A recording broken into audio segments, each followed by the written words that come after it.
our drive time interviews, and I am delighted to welcome Mike Seabourne to the show. Mike, welcome.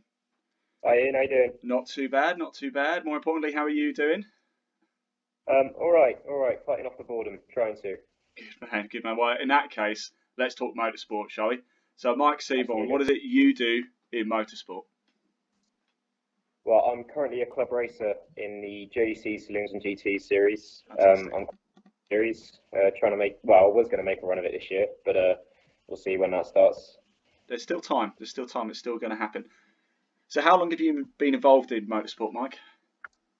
Well, I've always been cut out for it. I was karting when I was young. Um, never really had the circumstances to take it any further, and the start aligned for me last year. That I had the time and the opportunity to get my car and sort of make it happen.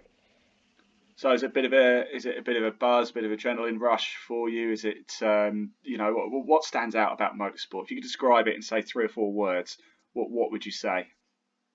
Probably more obsession. It's something that I want to do. I bet you're not the only person who's going to say that one in this. So look, you've driven quite a few racetracks, I take it, around the country. Have you ever driven overseas? Not overseas. No, I was going to race Spa this year, which was going to be my first.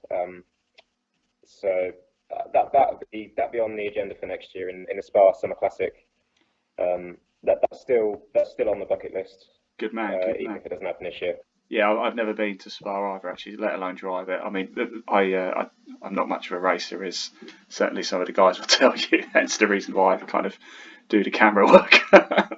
But look, Mike, you've obviously driven a lot in the UK. Then where would you say is your favourite racetrack?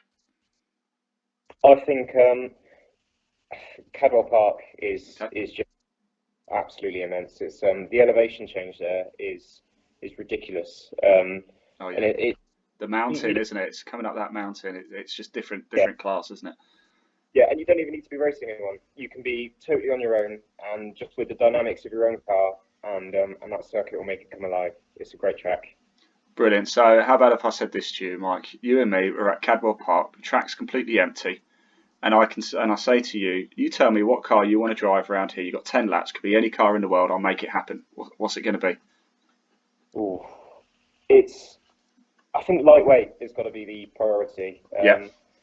Probably probably a Caterham or maybe an old Yeah. Ginetta G4.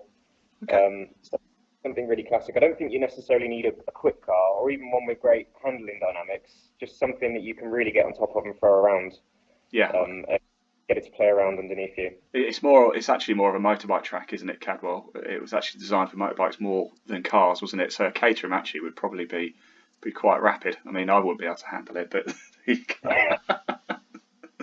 So have you had any during your career so far, Mike? Have you had any embarrassing moments you care to share with us? Give us a bit of a giggle. Oh, plenty. I had my first shunt last year at Donington in the wet, and that was just me overstepping the mark, trying to follow people who were blatantly quicker than me. I'd never seen anything like it. The bottom of the Craner curves was a swimming pool, and I was around really experienced drivers who were really quick. But I was Yeah. sort of I'd done fairly well in the wet around before at Thruxton, so I had a bit of me in the car. We could do this, but we couldn't. We could. I was really clinging on for dear life, and then eventually managed to drop it. But my most embarrassing moment ever was actually on a track day, when I first had the car, first getting acquitted with it, and took it to Thruxton for a bit of pre-season testing. Nice. Quick. Um, yeah, great track, another great track. And coming off a church corner at Thruxton, the car started to lose power, and it was a bit, what's going on here?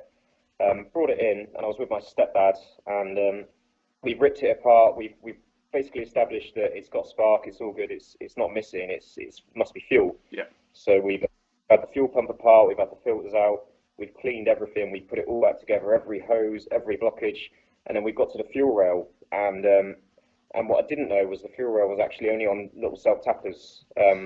They looked like they had fairly big heads, so they looked like they were fairly solid, but they weren't. They were just tiny little self tappers, and I was trying to get the pressure regulator off the fuel rail, and it's an old car. It's been on there a while, and the whole rail went flying out the engine bay.